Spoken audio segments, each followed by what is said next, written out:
এক লাফে ওহাবিগো মতো আল্লাহর মধ্যে যায় মিশতে চায়। বাবা জাহাঙ্গীর বলছে যে ওহাবিরা মাধ্যম মানতে চায় না, তারা এক লাফে সরাসরি আল্লাহতে যায় মিশতে চায়। মাঝখানে যে রসুল এবং নবী ওলি আউলিয়া এদেরকে মানতে চায় না। আপনি আল্লাহকে চিনবেন, আল্লাহকে জানবেন কিভাবে? মহানবী বলতেছে মান আরাফা নাফসাহু ফাকাদ আরাফা রাব্বাহু, যে তার নিজের নফসকে চিনতে পেরেছে কোনো সন্দেহ নাই, ফাকাদ কোনো সন্দেহ নাই, রাব্বাহু তার রবকে চিনে ফেলেছে। কুরআনুল মাজিদে বলতেছে রব্বুল আলামিন ইয়া আইয়ুহাল্লাযীনা আমানু আলাইকুম আনফুসাকুম, ইয়া আইয়ুহাল্লাযীনা আমানু হে ঈমানদারেরা, আলাইকুম আনফুসাকুম তোমরা তোমাদের নফসের খবর নাও, তোমাদের নফসকে চিনো। তাহলে পরে আপনি নিজেরে চিনেন। আরে আমি তো নফস তো চিনবেন অনেক দূরে রাখেন, দেহরে চিনেন? দেহ চিনেন? এটা কি? এটারে কি বলে? হ্যাঁ, দেহ বলে না? এটা দেহ। ঠিক আল্লাহ আছে। এখন আহেন আমি একটু নূরে দেহ কি, আল্লাহ কি, নূরে মুহাম্মদের একটু বলি, খুব লক্ষ্য করে শুনেন। পৃথিবীতে যদি কেউ আজ পর্যন্ত থাকে যে সে আমাকে দেহ দেখাই দিব, দেহকে ধরাই দিব, আমি সারা জীবন তার বাড়িতে চাকর খাটুন। সারা জীবন যদি কেউ আমাকে দেহ দেখাই দেয়া পারে, ধরাই দেয়া পারে, সাথে সাথে আপনারা সবাই উঠা মারে কেমন এই যে দেহ। আর আমি যদি কই এটা দেহ কেমনি হইল? পৃথিবীতে দেহ বলতে কোনো কিছু নাই। সমস্ত অঙ্গ প্রত্যঙ্গের সমষ্টিগত নামটাকে বলা হয় দেহ। এটা কি হাত, এটা কি পা, এটা কি চোখ, এটা কি নাক, মুখ, কান, গলা, গাল, থুতনি, ঠোঁট, ভুরু, মাথা, কপাল, মাথা, চুল, বুক, পিঠ, স্তন, পেট, নাড়ি, বুড়ি, কিডনি, লিভার, আপনার হার্ট, এই রগ, রেশা, হাড্ডি, সমস্ত কিছু এক এক কইরা বাইর করেন। বাইর করার পর আপনি আমার দেহটা বাইর করে দেখান। দেহ বলতে কিছু আছে? আপনি কেমন এটাতে হয়, এটা তো হাত। এটি হলো দেহের অঙ্গ। সমস্ত অঙ্গ প্রত্যঙ্গের সমষ্টিকে বলা হয় দেহ। হাত, পা, চোখ, কান, নাক, মুখ, দাঁত, জিহ্বা, সমস্ত কিছু যত অঙ্গ প্রত্যঙ্গ আছে সমস্ত কিছু সমষ্টিগত নামকে বলা হয়। একত্রিত সমস্ত নামগুলাকে একসাথে, সমস্ত অঙ্গগুলাকে একখানে আইনা একটার সাথে আরেকটারে জোড়া দিয়া দিলে, জয়েন্ট দিয়া দিলে এই নাম হয় দেহ। প্রতিটা অঙ্গ প্রত্যঙ্গ একটা অঙ্গ আরেকটা অঙ্গের সাথে জড়িত, জয়েন্ট আছে সবার সাথে সবাই। এর জন্য যদি আপনি আঙ্গুলে ব্যথা পান, আঙ্গুলে ছেঁচা লাগে, সারা দেহ আপনার সাথে সেই সহমর্মিতা দেখায়, সহানুভূতি দেখায়, সারা শরীরে ব্যথা ইচ্ছা করে। কোন অঙ্গ থাকে যে এই আঙ্গুলটা যদি ছেঁচা যায় সারা শরীরে ব্যথা শুরু হয়ে যায় না, জড়ায়া পড়ে না? কারণ একের সাথে আরেকে সংযুক্ত। এর জন্য দেহ বলতে সৃষ্টি জগতে শুধু নাম আছে কিন্তু দেহ নাই। সমস্ত অঙ্গ প্রত্যঙ্গের সমষ্টিগত নামকে বলা হয় দেহ। ঠিক গাছ বলতেও পৃথিবীতে কোনো কিছু নাই, এটা একটা শব্দ, একটা শব্দ, এটা একটা নাম। এই দেহ যেরকম নাম, এই গাছও, পৃথিবীতে গাছ বলতে কিছু নাই। তুমি যদি বলা যায় যে দেখতাছি আম গাছ, তখন আপনারা যদি ডাইকে সামনে নিয়ে যায়, ভাইজান কিছু গাছটা শিকড় বাকড় কাইটাই না আপনার সামনে যদি দেয়, এটি কি? এটি শিকড়, মূল। কাণ্ডটা যদি 7-8 জনে ঠেলে দেয়, এইটা কি? কাণ্ড। ডালিগুলা যদি আনে, মোটা ডালিগুলা, এটা কি? ডালি। মোটা ডালির সাথে চিকুন ডালি, কিছু পাতা, ফুল, ফল। গাছটা কু? গাছ আছে? নাই। সমস্ত নামের সমষ্টিকে, সমস্ত যে ডালি, পাতা, ফুল, ফল, কাণ্ড, শিকড়, বাকল, সমস্ত কিছুর সমষ্টিগত একত্রে করে যে নামটা দেয়, এক নামে চিনতে চায়, সেটাকে বলা হয় গাছ। ঠিক সমস্ত অঙ্গ প্রত্যঙ্গকে এক নামে যদি চিনতে চান, সেই নামটা হয় দেহ। ইংরেজিতে বডি, বা আরবিতে বলে কি? জিসম। তাহলে এই বিষয় এখন আল্লাহ কি? আল্লাহ কাকে বলে? আল্লাহর যে দেখবার চাইলেন সবাই হাত তুলছে। জীবনে কোন মুন্সি, মৌলানা এবং কি যারা পীর সাজছে, কামেল পীরের কথা কই না, কামেল পীর সব জানে, একজন চৈতন্য মহাপুরুষ সব জানে। এরা সারা জীবন আল্লাহ আল্লাহ করলো, কিন্তু নিরিক বর্জকে আল্লাহ নাই, আর আল্লাহ বুঝলো না।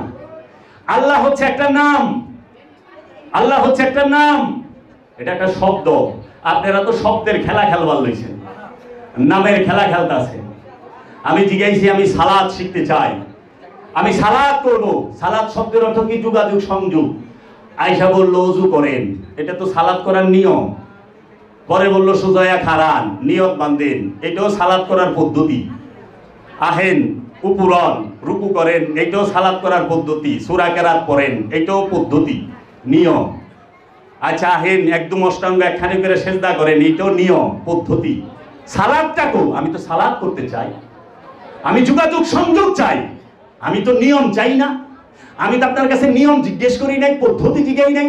আমি জিজ্ঞাইছি আমি সালাত সংযোগ করতে চাই আল্লাহ রসুলের সাথে এবং আল্লাহর সাথে, রবের সাথে। সেই সংযোগ আমাকে করায় দেন। আপনারা সংযোগ না করায়া আপনারা আমাকে কিছু নিয়ম কানুন পদ্ধতি শিখায় দিলেন, এটাই কি সালাত? নেভার। সালাত যখন হয়ে যাবে তখন ওই যে আল্লাহর হাবিব বলছে সালাতু মিরাজুল মুমিনিন, সালাত হচ্ছে মুমিনের জন্য মিরাজ। আর মুমিনকে যে আত্মসমর্পণকারী সে মুমিন। আর ওই আত্মসমর্পণকারী যখনই ডাকে তখনই রব্বুল আলামিন বলে বান্দা কি বলো? ওই যে কোরআনের সূরা মুমিনের 60 নম্বর আয়াতে রব্বুল আলামিন বলে দিচ্ছে ফাকালা রাব্বুকুম উদুনি আস্তাজিব লাকুম। সুতরাং কালা বলিলেন কাকুমাকুম, তোমাদেরকে, রাব্বুকুম তোমাদের রব, উদুনি আমাকে একা ডাকো, আস্তাজিব লাকুম আল ইজাবা আমি সঙ্গে সঙ্গে জবাব দেব। শর্ত কি? আল্লাহকে একা ডাকতে হবে। একটা শর্ত, আল্লাহকে একা ডাকতে হবে। এখন যারা ওয়াহাবি খারিজি, যারা এই পুঁথির বিদ্যায় বিদ্যান, তারা কৌশল খাটায়, আল্লাহরে ডাকেন আল্লাহ জবাব দিব। ওই একাটারে সরায় দেয়, উদুনিটারে সরায় দেয়। আল্লাহ কইছে একা ডাকো, আর ওরা কয় আল্লাহরে ডাকো। খালি একা যে কইছে, আমি তো একা না, আমারে দেখতে দেখা যায় একা, কিন্তু আমি তো খান্নাত যুক্ত, দুই হয়ে বইছি, সেরেকের মধ্যে অবস্থান করতেছি। আমি সেরেক অবস্থান করিয়া যদি রবের সারা জীবন ডাকি, রব কখনো জবাব দেবে? কারণ সবচেয়ে বড় অপরাধী হচ্ছে সেরেক। এই সেরেকের মধ্যে দুইটা থাইকা কোনোদিন খোদারে ডাকলে হয় না। তাহলে রব্বুল আলামিন কি? আল্লাহকে, আল্লাহ শব্দটা হচ্ছে নাম, ইসম, ইসমে জাত, ইসমে আজম। ইসমে আজম, ইসমে জাত মানে মূল নাম। ইসমে শব্দের অর্থ নাম, আজম জাত মানে হচ্ছে মূল। ইসমে আজম মানে নাম এবং আজম মানে বড়। ইসমে আজম সবচেয়ে বড় নাম। আচ্ছা, ইসমে জাত, ইসমে আজম কি? আল্লাহ।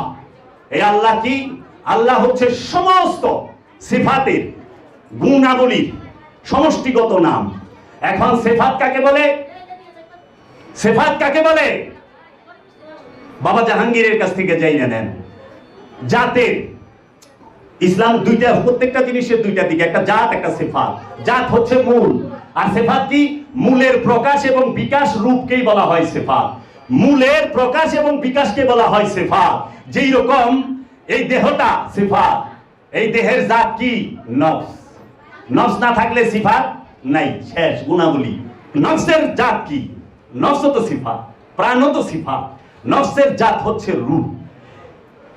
এই রূপ থেকে সমস্ত সৃষ্টি আগমন। আবার এই রূপ কি? যখন রূপ প্রকাশিত এবং বিকাশিত হয়, রূপ একটা কি? নাম। মূল কি? নূর, রব। এই রব হচ্ছে জাত। এই রব থেকে সমস্ত সিফাতের আগমন।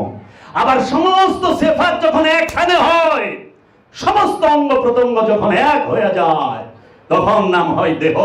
আর সমস্ত সিফাত যখন রব্বুল আলামিনের, আল্লাহর সমস্ত সিফাত যখন একত্রিত হয়ে যায়, এক মাজহারে এসে যায়, এক জায়গায় এসে যায়, তখনই তাকে বলে রব, রব্বুল আলামিন। সেই হচ্ছে মুহাম্মদ সাল্লাল্লাহু আলাইহি ওয়াসাল্লাম। এই মুহাম্মদ সাল্লাল্লাহু আলাইহি ওয়াসাল্লাম থেকে সমস্ত কিছুর আগমন।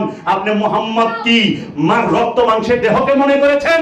রক্ত মাংসের দেহ কখনো মুহাম্মদ নয়, দেহ কখনো মুহাম্মদ নয়। মুহাম্মদ সাল্লাল্লাহু আলাইহি ওয়াসাল্লাম হচ্ছে জাত, নূর। নূর, জাত, মূল। যিনি না থাকলে কোন সিফাতের আগমন হবে না, কোন সৃষ্টি হবে না, হবে না, হবে না। একমাত্র মুহাম্মদ সাল্লাল্লাহু আলাইহি ওয়াসাল্লাম থেকে সমস্ত কিছু আগমন। ও মোল্লা, এটা হাদিস দিয়া প্রমাণ করার লাগবে না, এটা কোরআন। কারণ আল্লাহর হাবিব সমস্ত কিছু জানেন। কিভাবে? সমস্ত কিছু তো সেই জানে যে সবার আগে আসিল। আল্লাহর হাবিব আসমানের খবর জানে, আসমান কেমনে হয়েছে। আল্লাহর হাবিব জমিনের খবর জানে, জমিন কেমনে হয়েছে। তাহলে আল্লাহর হাবিব আসমানেরও আগে, জমিনেরও আগে। আল্লাহর হাবিব জানে সূর্য কিভাবে হয়েছে, চন্দ্র কিভাবে হয়েছে, গ্রহ নক্ষত্র সমস্ত আলম আলামিন কিভাবে হয়েছে আল্লাহর হাবিব জানে। তার মানে সমস্ত আলামিনের আগে আল্লাহর হাবিব মওজুদ। মওজুদ এমনকি জব আদম না বুদে তো মান বুদাম। গাউসে পাক আব্দুল কাদের জিলানী আলাইহিস সালাতু ওয়াস সালাম বলেছেন, জব আদম না বুদে তো মান বুদাম, जब हवा ना बुदे तो मन बुदाम, ওয়া খোদা কি জাত না বুদে তো মন বুদাম। যখন আদমের অস্তিত্ব ছিল না তখন আমি গাউসে পাক ছিলাম, যখন হাওয়ার অস্তিত্ব ছিল না তখন আমি গাউসে পাক ছিলাম, আর যখন খোদার জাত ছিল না তখন আমি গাউসে পাক ছিলাম। আউয়ালুনা মুমিনিন, হযরত মুসা কালিমুল্লাহ বলেছেন, আমি তো আদিতেই মুমিন ছিলাম, আমি আদিতেই মুমিন। কে সে? একমাত্র নূরে মুহাম্মদ। খবরদার, মুহাম্মদ সাল্লাল্লাহু আলাইহি ওয়াসাল্লামের জন্য দোয়া করবার যায়েন না, জইলা যাইবেন, ধ্বংস হয়ে যাইবেন। যে উমাইয়া আব্বাসিয়া, এই ওয়াহাবি খারিজিরা ধ্বংস হয়ে গেছে। মুহাম্মদ সাল্লাল্লাহু আলাইহি ওয়াসাল্লামের বংশের জন্য দোয়া করতে যায়েন না, ধ্বংস হয়ে যাইবেন। দয়া ভিক্ষা চাইবেন, মাগফিরাত চাইবেন, হেদায়েত চাইবেন। আল্লাহর হাবিব আপনার কাছে হেদায়েত চাই, আপনার কাছে দয়া ভিক্ষা চাই। আর পিসাবে মহানবীর রুহে সওয়াব পাঠায়। এই সমস্ত পীর নামের কলঙ্ক, এরা সুফিবাদ জানে না, এরা মাদ্রাসা পাস করে মোল্লা হয়েছে। কতটি আরবি ভাষা পড়া শিখছে, আরবি ভাষা পড়া শিখছেন। কোরআন আরবি ভাষায় নাজিল হয়েছে, কিন্তু কোরআন কইলে আরবি না। সারা কোরআন এক জায়গায় কইছে আল্লাহ মারা, হাফেজরা মাওলানারা। এইখানে আল্লাহ বাবা জাহাঙ্গীরের দরবারে আল্লাহ মারা ঝাড়ু দেয়, মিথ্যা বললাম? হাফেজরা ঝাড়ু দেয়, পাতিল দয় না। তাদেরকে জিজ্ঞেস করি, আল্লাহ রাব্বুল আলামিন কি কোথাও বলছে যে আমি আরবিতে নাজিল করছি, আরবি ভাষায় কোরআনকে নাজিল করছি, কিন্তু কোরআন যে আরবি এটা বলছে? সারা কোরআনে কোথাও আছে যে কোরআন আরবি কোরআন আছে? না, কোরআনকে আরবি ভাষায় নাজিল করা হয়েছে, কিন্তু কোরআন হচ্ছে নূর। কারণ কোরআন কি নূর? জাত নূর, সিফাত না, জাত নূর। আর আরবি ভাষায় যেটা দেখেন সেটা হচ্ছে কোরআনের ভাষা, কোরআন নয়, সেটা কোরআনের ভাষা আরবি। আপনি আরবি ভাষা পড়া শিখছেন, সহি শুদ্ধ, কিরাত, গ্রামার, আর্টিকেল শিখছেন। কোরআন দেখছেন আরবিতে লেখা আলিফ লাম লাম হা, আল্লাহ, তাই না? আল্লাহ আছে এখানে। আমি তো আল্লাহর নাম পাইলাম, আল্লাহরে তো পাইলাম না। আমি নাম পাইলাম আর আরবি হরফ পাইলাম, ভাষা পাইলাম, আরবি শব্দ পাইলাম, কিন্তু আল্লাহ তো পাইলাম না। আল্লাহ থাকে হৃদয়ে, কোরআন সেটা নূর। আল ইসলামু নূর ওয়াল কুফরু যুলমাত। ইসলাম হচ্ছে নূর। ইসলাম কি? নূর। আর জুলুমাত মানে অন্ধকার। অন্ধকার কি? কুফর মানে অস্বীকার। অস্বীকারই হচ্ছে কুফর। কি অস্বীকার? নূরে মুহাম্মদকে অস্বীকার, সত্যকে অস্বীকার মানে হচ্ছে কুফর। তাহলে আল ইসলামু নূর, ইসলাম কি? যে আত্মসমর্পণ করে। আত্মসমর্পণ শব্দের অর্থই হচ্ছে ইসলাম। আর আত্মসমর্পণটা কি? নূর। বাংলায় বুঝতে গেলে তো এমনিই বুঝার লাগবো। আত্মসমর্পণ কি? নূর। যে তুই আত্মসমর্পণ করতে পারি নাই, সেই পর্যন্ত নূরের মধ্যে প্রবেশ করি নাই। আপনি মুসলমানগণ গরু খায় মুসলমান হয়ে দিবেন? হ্যাঁ, মুসলমানের ঘরে জন্ম হয়ে মুসলমান হয়ে দিবেন? মুসলমান হচ্ছে আদর্শের, মুসলমান জাতের না, মুসলমান হচ্ছে আদর্শের। মুসলমান পুত্রের না, ওইটাও মুসলমান, দলগত, জন্মগত। রব্বুল আলামিন সে জাত। আর রব কখন? নূরে মুহাম্মদী যখন। এর থেকে সামনে যাওয়াই কষ্ট। হ্যাঁ, রব্বুল আলামিনকে যদি আপনি পাইতে চান তাহলে কি করতে হবে? আগে আল্লাহ জানতে হবে। আল্লাহ কি? আহেন আল্লাহ অনেক নামের সময়। রহিম, করিম। রহিম কি? দাতা। করিম, রহমান, সাত্তার, জব্বার, আদিল, কাহার, হাইয়ুম, কাইয়ুম, মান্নান, জুল জালাল, মাস্তান। এইভাবে 99টা গুণবাচক নাম আছে, সিফাতি নাম। এগুলা সিফাত মানে গুণাবলী। রহমান দয়ালু, রহিম দাতা, আদিল সূক্ষ্ম বিচারক, কাহার ন্যায় বিচারে কঠোর, মাস্তান সে সাহায্যকারী। আমরা বলি না আলহামদুলিল্লাহি রাব্বুল আলামিন? একমাত্র প্রশংসা কার? রাব্বুল আলামিনের, আল্লাহ আলামিন না। রব্বুল আলামিন। কারণ কি? আল্লাহ হচ্ছে সিফাত, সিফাতের কোনো প্রশংসা হয় না, প্রশংসা হয় জাতের। এর জন্য রব হচ্ছে জাত, এর জন্য প্রশংসা রবের, জাতের প্রশংসা হয়, সিফাতের প্রশংসা হয় না। গুণাবলী, এই গুণাবলীটা যখন একত্রিত হয় তখনই প্রশংসায় পরিণত হয়ে যায়। সমস্ত গুণ, আমি ভালো, ভালো বলতে কি বুঝি? হয়তো আমি আপনার সাথে ভালো কথা বলছি, ভালোভাবে চলছি, কিছু দিছি, এইটাই ভালো, এইটা হলো আমার গুণ। কিন্তু জাত না, জাত তো ভেতরে, জাত কি বাহিরে থাকে? যেইটাই বাহিরে থাকে ওইটাই সিফাত। যেইটাকে এই চর্ম চোখে দেখা যায় ওইটাই সিফাত। জাতকে কখনো চর্ম চোখে দেখা যায় না। জাতকে দেখতে হলে নূরের চোখ লাগে, নূরের চোখ ছাড়া জাতকে দেখা যায় না। এর জন্য এই চর্ম চোখ দিয়ে আমি সমস্ত সিফাত দেখি, কিন্তু জাত দেখি না। জাত দেখতে হলে এইখানে একটা দৃষ্টি আছে, সেইটাকে বলা হয় কি? দিব্য দৃষ্টি, ইংরেজিতে থার্ড আই। আর আমাদের ইসলাম ধর্মে কি বলে? এই জায়গাটারে মাকামে মাহমুদা, মাকাম মানে রাজ্য, মাহমুদা মানে প্রশংসিত, প্রশংসিত রাজ্যে এটাকে তৃতীয় চক্ষু বলা হয়। আসলে এখানে চক্ষু না, এটার বিষয় আরেকটা আছে। আপনি এইটাই জানেন না আল্লাহ কি, আপনি এইটাই জানেন না দেহ কি, আপনি এইটাই জানেন না কোরআন কি, আপনি এইটাই জানেন না কিতাব কি, আপনি এইটাই জানেন না সালাত কি, আপনি এইটাই জানেন না সিয়াম কি। আপনি রব জানবার আইছেন, রবরে চিনবার আইছেন, কই থেকে? এটা কি সম্ভব? আমাদের এইখানে দাঁড়ায়ও ওয়াজ করে, এইখানে দাঁড়ায়ও ওয়াজ করে জিবরাইল আমিন ওহী আনলো। এই সবচেয়ে বড় ডাকাইতা কথা, ভুল কথা, চক্রান্তের কথা উমাইয়া আব্বাসিয়ার, সেইটা হইল কি? জিবরাইল ওহী লই আইছে। জিবরাইল হইল ফেরেশতা, ফেরেশতা কখনো ওহী আনতে পারে না, কারণ ফেরেশতার নফস নাই, রূহ নাই, ব্যক্তি স্বাধীনতাও নাই। এর জন্য ফেরেশতা কখনো কি করতে পারে না? সে ওহী আনতে পারে না, কারণ সে সিফাত, তার হাত পাও মাথা মুন্ড কিচ্ছু নাই। বাবা জাহাঙ্গীর বলছে ফেরেশতা হচ্ছে আল্লাহর সিফাতি নূরের তৈরি রবট। এই রবট কে খাও খাইলো বহ বইলো, এই ফেরেশতাদের রাখছে জিন আর ইনসানের সেবার জন্য, বিশেষ করে আল্লাহর ওলিদের সেবার জন্য, আল্লাহর রসুলদের সেবার জন্য, আল্লাহর নবীদের সেবার জন্য, মানুষের সেবার জন্য। ওহী নাজিলে ওহী বহন করার জন্য না, ওহী বহন করছে রুহুল আমিন। রুহুল আমিন কোরআন বলেছে, হ্যাঁ রুহুল আমিন। রুহুল আমিনকে, যিনি স্বয়ং রব্বুল আলামিন নিজে। রব্বুল আলামিন যখন ওহী নিয়ে আসে তখন তার রূপটা হয় রুহুল আমিন, তার রূপ হয় রুহুল আমিন। আর রব্বুল আলামিন যখন আপনাকে হেদায়েত করবে তখন সে যে রূপ ধারণ করে, সেই রূপ যখন আপনার হৃদয় থেকে খান্নাস রূপী শয়তানকে তাড়ায়া দিবে, তখন সে যে রূপটা দান করে রব্বুল আলামিন নিজে, সেই রূপটাকে বলা হয় মাস্তান। ওই যে বলেন না, ইয়্যাকা না'বুদু ওয়া ইয়্যাকা নাস্তাঈন, ইয়্যাকা না'বুদু, আমি একমাত্র তোমার ইবাদত করি। কার? রবের, আল্লাহর না। আল্লাহর ইবাদত হয় না, ইবাদত হয় রবের, আল্লাহর না। তখন কি বলতেছে?